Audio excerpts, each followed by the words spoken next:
श्री स्वामी समर्थ. नमस्कार, मी कविताच किचनमध्ये तुम्हा सर्वांचे मनपूर्वक स्वागत.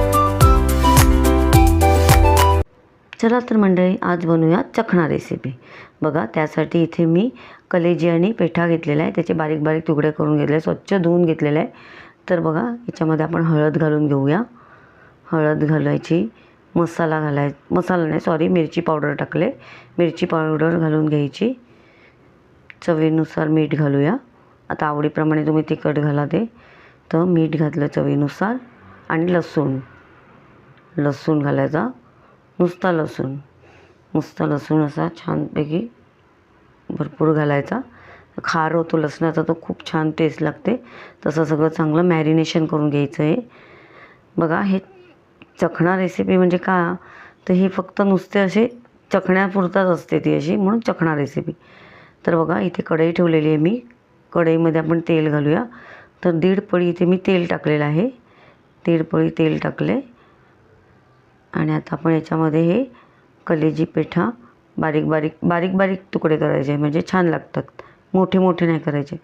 तर हे मॅरिनेशन केलेलं आपण हे घालूया. बघा, तर हा चखना याला बोलते मी, कारण का खरं हे चखना नाही आहे. म्हणजे हे जे बनवलं जातं हे आमच्याकडे चैत्र महिन्यामध्ये देवीला गावठी कोंबडा जो असतो ना, गावठी कोंबड्याचं जे कलेजी पेठा वगैरे असतो, त्याचं ते अशाच पद्धतीने करतात प्रसादाला. म्हणजे याचा प्रसाद देवीला दाखवतात.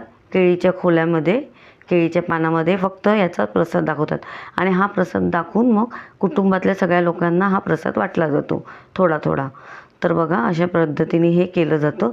तर मी म्हटलं चला दाखवूया तुम्हाला. आता चैत्र महिन्यात काय दाखवायला मिळत नाही, तेव्हा देवीचा मान असतो, त्या पटापट ते करावं लागतं. तर सेम असंच करायचं, फक्त गावठी कोंबड्याचं असतं. पण हे मी आता बॉयलरच आपल्या कोंबडीचं हे केलेलं आहे कलेजी पेठा. अशाच पद्धतीने तुम्ही करा, तर अगदी तसंच लागतं आणि याला खूप छान टेस्ट लागते. तर बघा, अशा पद्धतीने असं तेल सुटेपर्यंत चांगलं मस्त, याला पाणी अजिबात नाही टाकायचं, नुसतं तेलावरच हे करायचं. असं चांगलं हे करून घ्यायचं.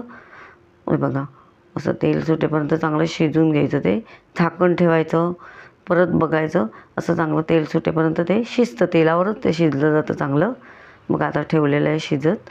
बघा, असं सुक्कं झालं ना चांगलं का मस्त झालं ते एकदम. त्याला काय टाईम नाही लागत व्हायला, लगेच होतं ते. झाकण ठेवायचं पहिल्या स्टाईलला, तर ते उडतं मग पटापट. बघा, आता हे तेल सुटले, आता झालेलं आहे.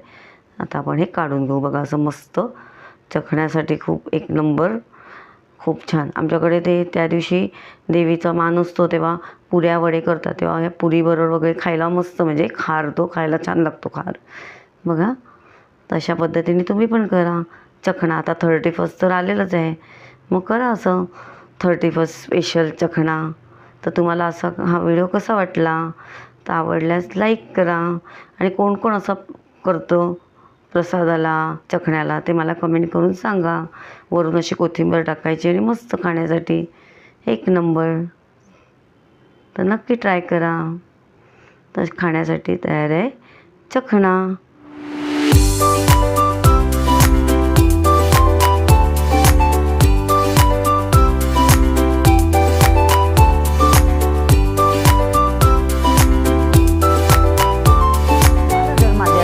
आवडत असतील तर अशाच गोड तिखट नवनवीन रेसिपीज पाहण्यासाठी तुम्ही माझ्या चॅनलला सबस्क्राईब करा आणि बेल आयकॉनला प्रेस करा.